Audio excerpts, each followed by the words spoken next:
আমি হচ্ছে মঞ্চের ওই পারের লোক। তো ওরাকল বিসিএস এর আজকের এই আয়োজনে মঞ্চের এপারে আসার পিছনে আমাকে সর্বাত্মক সহায়তা করার জন্য ওরাকল বিসিএস কোচিং এর এই যাত্রাকে আমি আমার অন্তরের অন্তঃস্থল থেকে ধন্যবাদ জানিয়ে আমার বক্তব্য শুরু করছি। আমি নিশাত বিনতে রায়হান। ছোট্ট করে আমি আমার পরিচয়টা একটু দিতে যাচ্ছি। আমি হলিক্রস স্কুল কলেজ থেকে আমার এসএসসি এবং এইচএসসি বিজ্ঞান বিভাগে শেষ করে আমি ঢাকা বিশ্ববিদ্যালয় থেকে ডিজাস্টার ম্যানেজমেন্ট ডিপার্টমেন্ট থেকে পড়াশোনা করেছি। তো আমার আসলে বিসিএস জার্নির শুরুটা হয়েছে একদমই ওরাকলের মাধ্যমে। তো আমার এটা প্রথম বিসিএস ছিল।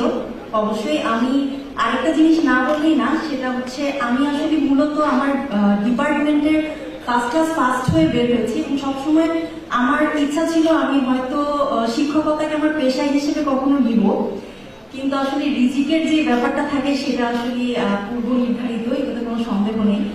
তো মূলত পুলিশ ক্যাডারে মেয়েদেরকে অনেক ক্ষেত্রে আমি দেখেছি যে বেশ নিরুৎসাহিত করা হয়। তো আমার জন্য আসলে পুলিশ ক্যাডারটা প্রথম পছন্দ থাকার কারণ হচ্ছে আমার বড় ভাইয়া, সে হচ্ছে বাংলাদেশ সেনাবাহিনীর সিনিয়র মেজর হিসেবে কর্মরত আছেন এবং আমার বাবা জুডিশিয়ারি অফিসার ছিলেন। তো আমার যে মোটিভেশনটা সবচেয়ে কাজ করেছে যে আমি স্বপ্ন দেখতাম আমি এবং আমার ভাই ইউনিফর্ম পরে আমার মাকে সেলুট করছি। তো এই একটা তাড়না থেকে আমি আসলে পুলিশ ক্যাডারটাকে প্রথম চয়েস হিসেবে আমার রেখেছি। এবং যে কথাটা না বললেও নয়, এখন আমি আমার সামনেও অলরেডি আমার শ্রদ্ধেয় বেশ কয়েকজন শিক্ষককে দেখতে পাচ্ছি। তো ওরাকলে যখন আমি প্রথম যেদিন গিয়েছিলাম বাড্ডা শাখায়, তো আমার বাসা হচ্ছে গুলশানে। আমি যদিও ঢাকা বিশ্ববিদ্যালয়ের ছাত্রী, কিন্তু আমার আসলে এই পাশটাতে কখনো থাকা হয়নি। এই জন্য নীলক্ষেত ব্রাঞ্চে আমি আসলে ক্লাস করার সুযোগটা পাইনি। তো আমি একটা পর্যায়ে বেশ আমার মন খারাপ হতো যে আমার আশেপাশে আসলে বিসিএস এর কোচিং তেমন একটা ছিল না। তো ফরচুনেটলি হয়তো আরো 2 বছর আগেই ওরাকলের যে বাড্ডা ব্রাঞ্চটা সেটা হচ্ছে চালু হয়। তো আমি যখন সেখানে যাই প্রথম দিন, আমি ওরাকলের একজন নক্ষত্রের ক্লাস দিয়ে আসলে আমার বিসিএস জার্নি শুরু হয়। আমি হাবিব স্যারের কথা বলছি। হাবিব স্যারের সেমিনার আমি এখন পর্যন্ত মূলত আমি বলতে পারি মিনিমাম আমি 4 থেকে 5টা সেমিনার আমি স্যারের করেছি।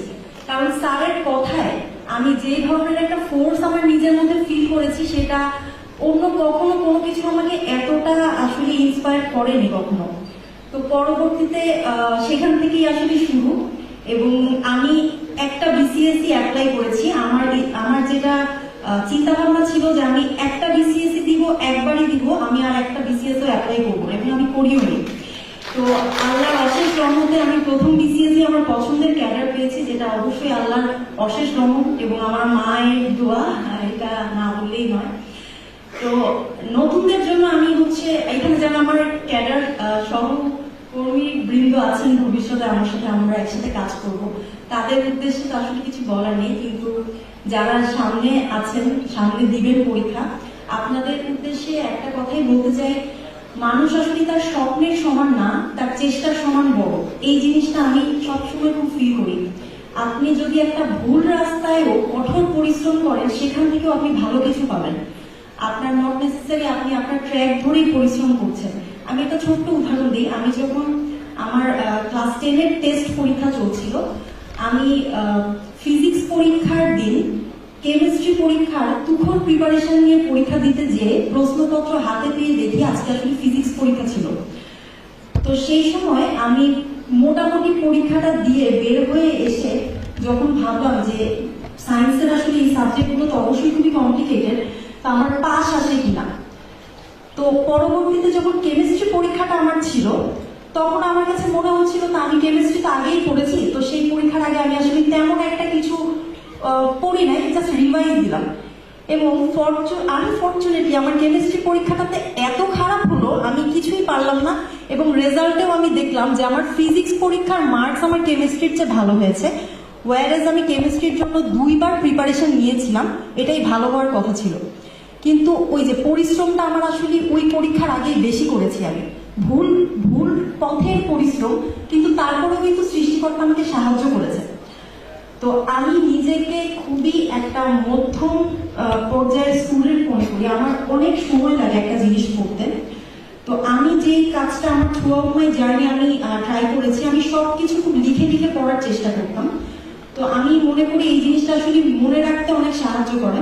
এবং আমি আমার এখানে আমি জানি না কয়জন আর কি আছেন, আমি আবার 43 বিসিএস এ বেশ কিছু হ্যান্ড রিটেন নোটও শেয়ার করতাম আন্তর্জাতিক এবং বাংলাদেশ এবং বাংলা বিষয়ে।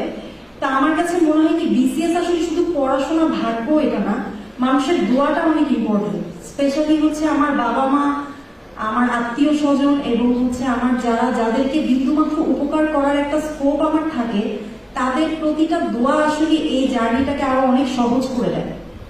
তো এই জিনিসটা আপনাদের জন্য আমার একটা বলার জায়গা থাকবে যে কারোর সাথে যদি কখনো কোনো ধরনের মনোমালিন্য থাকে, কোনো ধরনের কোনো খারাপ আচরণ করে থাকেন, তাদের কাছে না একটু মাফ চেয়ে ফেলবেন। আসলে কারোর মনে কষ্ট দিয়ে আপনি কোনো একটা সাফল্য কখনোই আপনার যেটা আপনি চান যে সাফল্যের সোপানটায় উঠতে, সেখানে আসলে ওঠা সম্ভব হয় না। এটা আমি নিজে ফিল করতে পারি।